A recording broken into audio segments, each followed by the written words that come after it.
चलो, ये present indefinite कल का टॉपिक था। यहाँ चुपचाप बैठता हूँ, अल्लाह लेकिन यहाँ बैठना नीचे, तो यहाँ बैठ नीचे नीचे में बैठना, सब लोग बच्चे ही हैं, खेलने तो नहीं बता रहा हूँ, ठीक है। तो चलो, ये प्रेजेंट इंडेफिनिट है ना, इसके लिए मैंने हेल्पिंग वर्ब बहुत पहले बताया था। क्या क्या हेल्पिंग वर्ब बताया था कि डू होता है यूज, डज और डिड, इतना बताया था। इतना बताने के बाद क्या बताया था कि जो एक डिवाइड के ऊपर में रहेगा वो सब प्रेजेंट टेंस के लिए रहेगा और नीचे वाला पास्ट के लिए।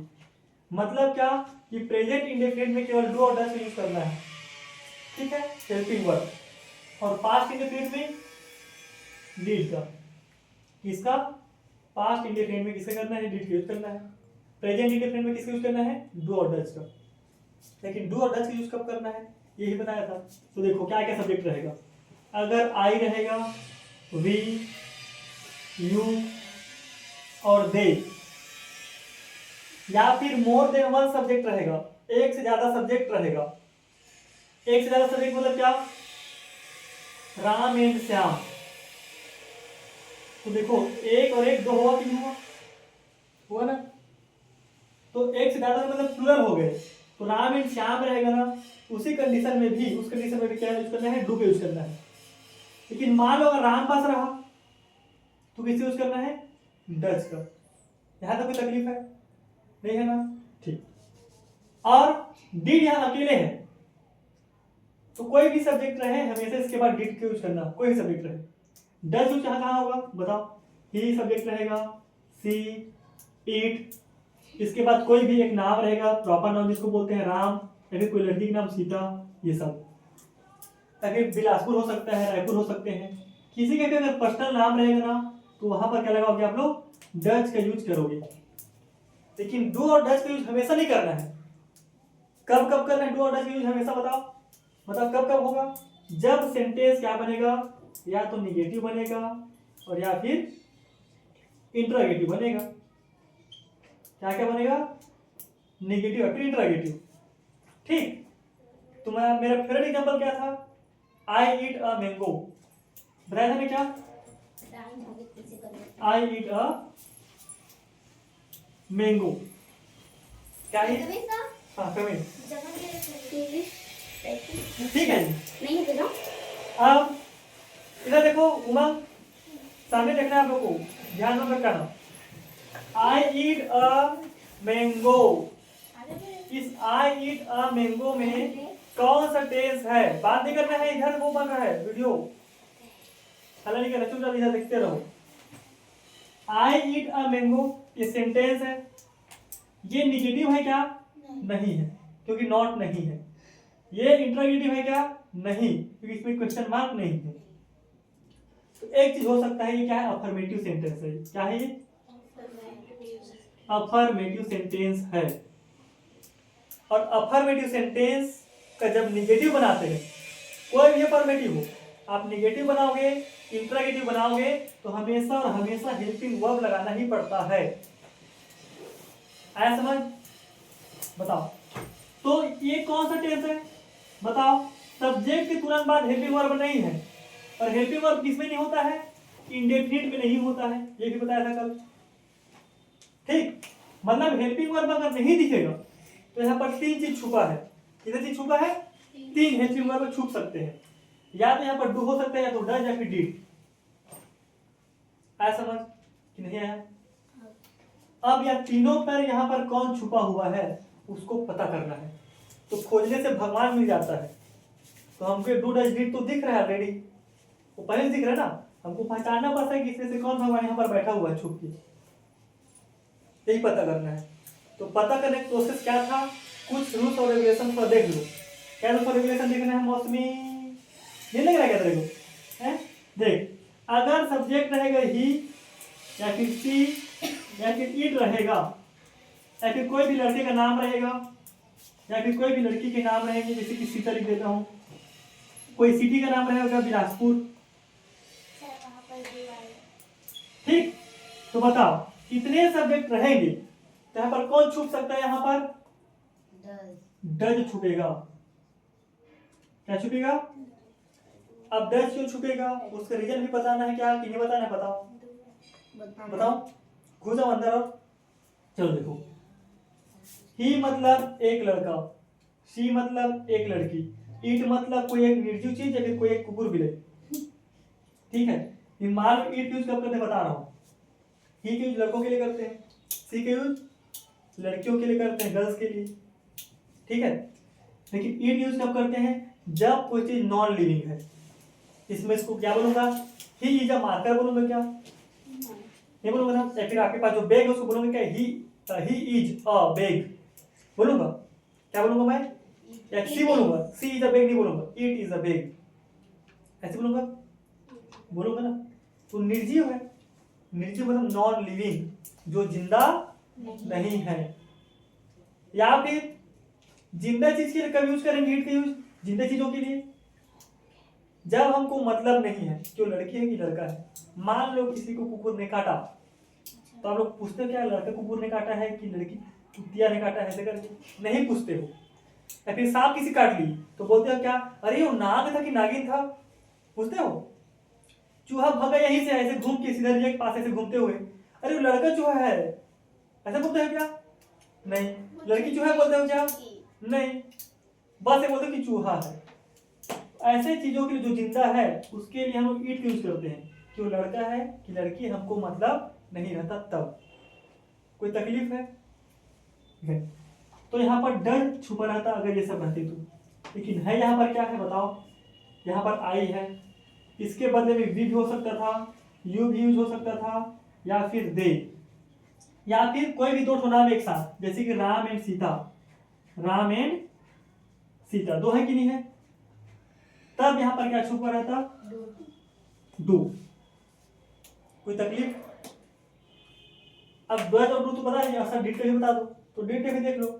यहाँ पर डिड भी हो सकता है, इतने जितने भी सब्जेक्ट यहाँ दिख रहे हैं पूरा, यहाँ से पूरे यहाँ तक, इन सब के बाद भी डिड का यूज होता है। लेकिन कब, अगर ये पास्ट रहेगा तब। भाई ऊपर में दो ठो हमको हेल्पिंग वर्ब दिख रहा है ना, इसलिए सब्जेक्ट को हम लोग दो पार्ट में बांट दिए कि डू का यूज किसके साथ होगा और डज का यूज किसके साथ होगा। लेकिन यहाँ पर डिड एक ठो बस है, तो कोई भी सब्जेक्ट रहे डिड यूज करना ही करना है। कहाँ, इंडेफिनिट में, अगर वो पास्ट का है तो, और प्रेजेंट का रहेगा तो दो प्रकार का रहेगा। कोई तकलीफ है। लेकिन डू डज डिड यूज कब करेंगे, जब अफर्मेटिव को आप क्या बनाओगे, या तो नेगेटिव बनाओगे या इंट्रोगेटिव बनाओगे। क्योंकि बिना हेल्पिंग वर्ब के निगेटिव और इंट्रोगेटिव नहीं बन सकता, असंभव। ये मोटू पतलू पकड़ना इम्पॉसिबल है ना, नहीं है। जॉन ने गोडाउन देखते हो ना मोटू पतलू, इसीलिए पतली हो तुम, खाए पिए करो बढ़िया। हाँ, परीक्षा टाइम पर तबियत खराब मत करना, ठीक है बिजी। हाँ चल आगे देख। तो अब इसके निगेटिव बनाना है जी, तो बताओ आई है तो आई ही रहेंगे, वो थोड़ी ना बदलेगा। ठीक, यहाँ पर क्या छुपा है बताओ, डू छुपा है, क्योंकि आई के साथ क्या यूज होता है, डू यूज होता है। तो यहाँ पर क्या है, डू। और हमको निगेटिव बनाना है, निगेटिव कब बनता है, जब उसमें नॉट लगता है तब। तो नॉट हमेशा किसके बाद लगता है, हेल्पिंग वर्ब के बाद। तो आई डू नॉट। और आपको पता है कि डू डज डिड के बाद हमेशा मेन वर्ब का फर्स्ट फॉर्म लगता है, ये भी दिखाया था, ग्राफ बनवा था याद करो, तुम लोग को भी आता था स्कूल में, ठीक है। तो डू डज डिड के बाद हमेशा मेन वर्ब का फर्स्ट फॉर्म लगता है, ठीक। तो बताओ इसका वी वन तो एक डिड है, तो I do not eat a mango. तो देखो बताओ हेल्पिंग वर्ब आया कि नहीं आया, आया। बिना हेल्पिंग वर्ब के धोखे से पाप मत करना, निगेटिव बनाने का। बिना हेल्पिंग वर्ब के निगेटिव और इंट्रोगेटिव बन ही नहीं सकता है, उमंग आया समझ। अब इसके इंट्रोगेटिव बनाना है, तो इंट्रोगेटिव कैसे बनाते हैं बताओ। जो भी यहाँ पर हेल्पिंग वर्ब छुपा हुआ है, जो भी देवता यहाँ पर छुप कर बैठे हैं उसको सामने में ले आओ। तो कौन छुपा था, डू छुपा है, डू को सामने ले आओ।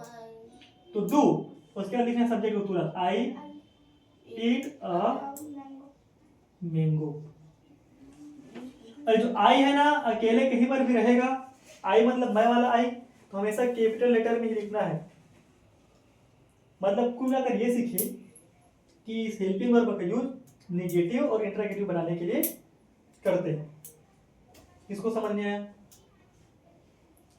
आ गया?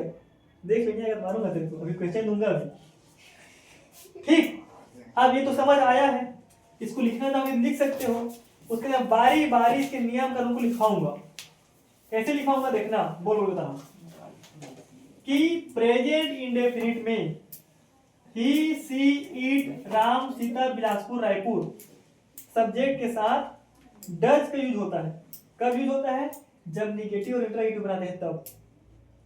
दूसरा नियम क्या लिखोगे?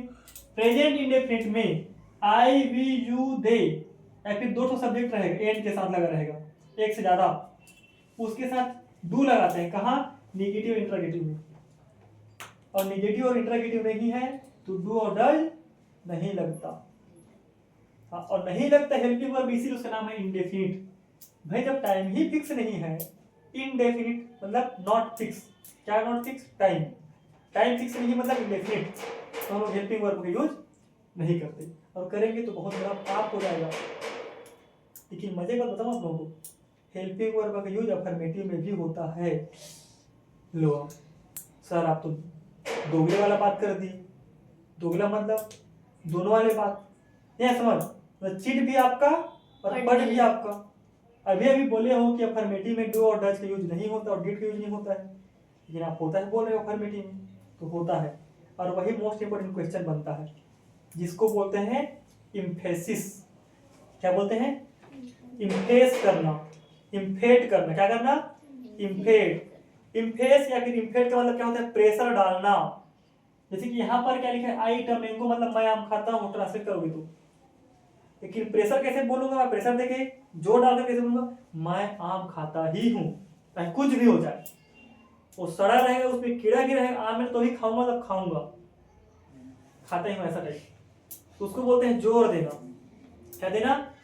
जोर। तो मैं जोर कैसे दिया? हिंदी में बोलने के लिए ही लगाया, मैं आम खाता ही हूँ, मैं बिलासपुर जाऊंगा ही। आया समझ गया? इसी को बोलते हैं प्रेशर डालना सेंटेंस पर। तो सेंटेंस पर प्रेशर डालने के लिए अफर्मेटिव में, किसके अफर्मेटिव में? प्रेजेंट इंडेफिनिट के या फिर पास्ट इंडेफिनिट की, हम लोग डू डज और डिड लगाते हैं। जैसे कि मान लो यहां पर क्या लिखा है? आई ईट अ मैंगो लिखा है कि लिखा है? इसका क्या डालना है? इसका, इस पर प्रेशर डालना है, इसका इम्फेस बनाना है। क्या बनाना है? इसका इम्फेसिस बनाना है। क्या करना है? इसका इम्फेसिस। इम्फेसिस कैसे कैसे बनेगा? जब डू डज और डिड लगाओगे तब। तीसरे क्या लोग, चौथा नहीं लगता है, नहीं लगा क्या? रोना धोना मत बता रहा हूँ कितना टफ है करके। डू डज या फिर क्या लगाओगे? डीड लगाओगे, तभी इम्फेस होगा, इम्फेस। और कैसे होगा तो देखना कैसे होगा। इस आई इट अ मैंगो में आपको पता है क्या छुपा है? वहां पर डू छुपा था ना? क्या छुपा था?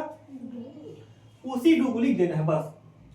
I do eat a mango, हो गया, इम्फेस बन गया, एक नंबर मिल गया फ्री में। 9th 10th 11th में हो सकता है, 7th में देंगे। अगर मेरा लोग ठीक ठाक पढ़ाते हुए ग्रामर में पढ़ाता हुआ देंगे बिल्कुल एग्जाम में। ठीक है, तुम लोग में आया ही। हाँ, इम्फेस वाला जितना पढ़ाऊं ग्रामर से बाहर से नहीं आया है। मैं ही पढ़ाता हूँ ना इंग्लिश लोगों को, तो मैं ही दूंगा ना। ठीक, तो I do eat a mango, आया समझ कि नहीं आया? और आया हो तो चुपचाप इसको उतार लो, और जितना समझ है उसको पूछ लो फिर दोबारा। अब बन गया, बोलोगे बन गया, ऐसा समझ आ गया, तुरंत मैं क्वेश्चन दूंगा, तुरंत। इसको बंद करना है, क्या है? अच्छा, कमजोर हो गया है, चलो ठीक।